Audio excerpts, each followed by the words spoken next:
What's up, everybody? Welcome back to a new video. If this is your first time here, welcome. Thank you for joining.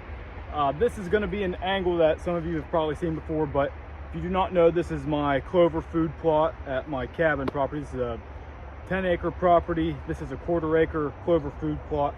It's beautiful. It looks great. I'll tell you more about that in a little bit, but the objective today, the main purpose of this video is I'm going to be spraying some weed killer on it today. That is the main goal here. I've never done this before. I am nervous about killing my clover, but we'll get into that. I'll show you what I'm using. Shouldn't have to worry about killing it, but I've done my research, so I'll show you what we're working with. All right, so the main ingredient we're going to be using here today is Clethodim. If you want to be more specific, it's 2E. But basically,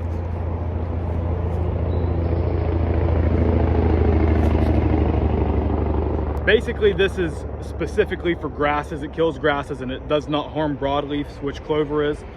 So this should kill all the grasses in our plot that are actually starting to take over around this tree back here. I will show you that here in a little bit. But this should not harm our clover at all. I got this, I think, at the gallon. I got it at Rural King for 60 bucks for this whole thing. And I will tell you my mixes here in a minute because I had a really hard time figuring out what to do with my mixes. Our next little ingredient is our surfactant. We got to use a crop oil of some sort. So I ordered this off Amazon. This was like 12 bucks. This little thing will do a ton of spray. It'll do a lot. Especially if you're like me and you just do quarter-acre plots, half-acre plots. This will last a long time. And basically what this does is you got to use it with Clethodim because it will help act. It's like an activator, like paint almost. But what this does is it helps it stick to the grass or whatever grasses or weeds you're spraying it on. It helps it stick a little bit better, and it helps the plant absorb it better, basically, in stupid terms. So that's what this does. You got to have this for Clethodim.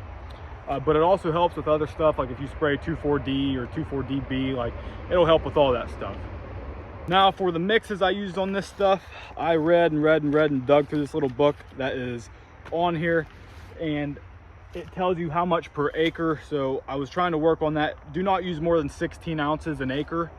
So I was gonna do 4 ounces for quarter acre, but I didn't know what to mix with how much water I'm using. I'm using 4 gallons of water. So I found on a little forum online, some guy said use 1.5 ounces of Clethodim per gallon of water. So I've got 4 gallons of water. I use 6 ounces of Clethodim in it and 1 ounce of the surfactant. It says about 1 to 2 teaspoons per gallon of this. So this will go a long way. This 1 pint should do 100 gallons from my belief. But what I did is I used 1 ounce of this stuff and 6 ounces of this for a quarter acre. So the sprayer I'm going to be using is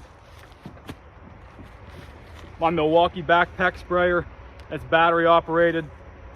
Don't have to do no pumping or nothing. This thing's great. I highly recommend investing in one if you do little kill plots, micro plots, you know, small food plots like this. This thing's awesome. Instead of having to pump this thing the whole damn time, you know, like a normal backpack sprayer. Been there, done that. This, for the price, you can't beat it, really. And I'm sure there's others. I think DeWalt's got one, but my dad's a big Milwaukee guy, so we got to do the Milwaukee. But I'd rather not prematurely pass away, so I will be wearing my respirator. I like my life, and I want to live a nice long one. So that's what I'm going to be wearing. Hopefully this 4 gallons is enough to do this entire thing. I'm going to kind of speed through it. I don't think I have to coat it too crazy. But after I'm done spraying, I'll take you back to the problem area and show you the area where all the grass is.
So I know it's somewhat hard to see here, but if you look around this tree, there's not a ton of clover.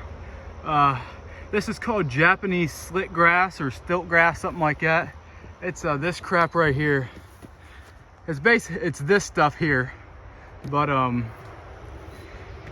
it really started taking over my clover in the back side of this plot. So that's where I put my first focus on. That's where I put my main focus on, just to make sure I had enough to get rid of it. But I am going to go over this back part and around this tree again real quick.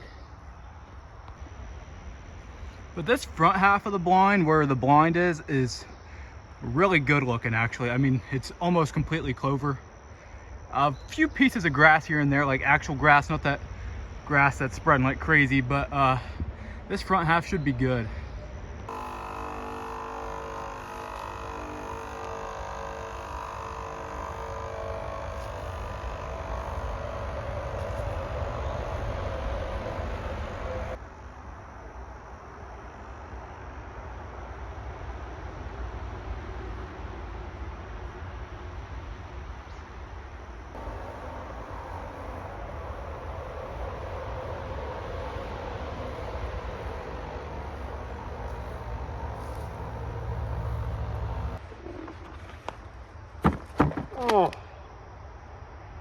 Oh my.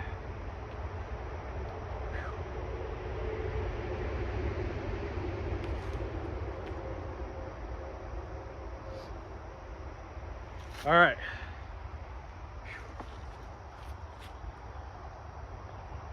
So that's the first time I've ever done this. That's the first time I've ever sprayed an existing clover plot. So I'm pretty sure my mixes are good. I almost used all of the 4 gallons of water. I just hope I got it sprayed well. I think I did. I went over it all twice. I was doing a pretty wide fan, trying to get as much as I can in one go. So what I didn't get on camera was me going this way. I got going up, down, but off camera I went this way too. That probably looks so stupid on the camera, but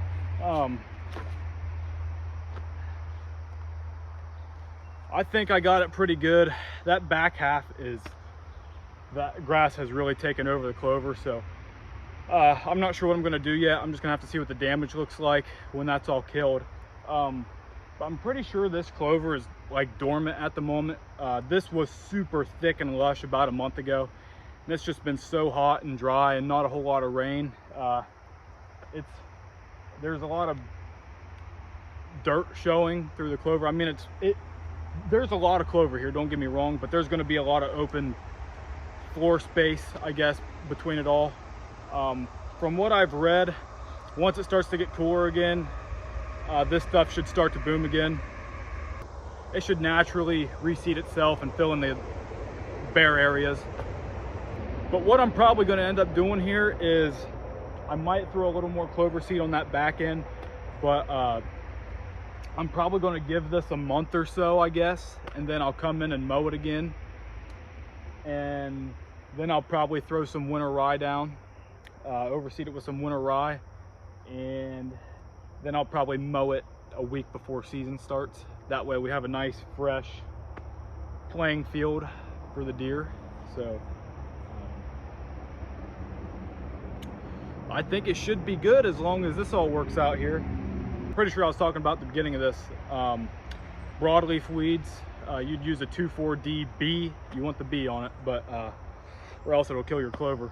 But I don't have a lot of broadleaf competition in here, like hardly at all. Like, I don't know what the hell this is, but I get maybe one of these every, I don't know, every 20 feet. I mean, it's like hardly at all. So broadleaf is not really an issue up here. It's just really that grass in the back half. This front half up here, this is all really nice, but that back half, that's what's got me worried. But hopefully this spraying does the trick. All right, guys, so that's going to do it for this video. If this is something you enjoyed, something you kind of learned, whatever, leave me a like, leave me a comment, let me know. Subscribe so you can see the update. I will be making an update video as long as weeds start dying. I'll kind of show you up there in about a week or two, and we'll see what's going on. And if you're bored, go back and watch my old videos on that clover plot and this new one. I think it's some pretty decent stuff, and I've got some great stuff coming up. I'm super thrilled to make these videos and put them here online on YouTube, so it's pretty cool, and can't wait for the deer season. Hopefully we can get a nice doe or buck out of that clover plot down there at the cabin this year. I'll be going down to West Virginia here soon and setting up down there, and then we'll be doing a lot with this food plot up here really soon. We'll be planting it within a month, so stick around for all that, and I'll see you guys next time.